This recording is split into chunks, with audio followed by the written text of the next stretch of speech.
Happy Thanksgiving, everyone. It's a great day for lovers of food, dads who love good naps, and Central Texas football teams who are still practicing. Jerry Edwards from Harker Heights shared this photo today. Heights is practicing ahead of their regional semifinal game against Decaney. It's just the third time in school history that the Knights are playing in this round. The last appearance was all the way back in 2003. It's important for our kids. You know, they've been working so hard to achieve this opportunity. You know, the last couple of years we've been in the playoffs and faced some really tough teams right out of the gate. And so for this year, for it to come to fruition, for us to get a district championship and get that #1 seed, and then, you know, have a good little playoff run, was important for our program to take the next step forward.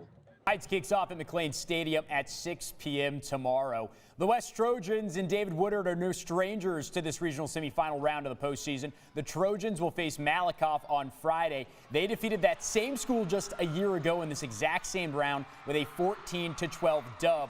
West enters this one with an 11-1 record, and they've not lost since that Week 2 matchup against the Lorena Leopards. I think the biggest thing is our kids, understood what we needed to do throughout the year, and they've worked to get better at it each and every week. We played Lorena that second ball game.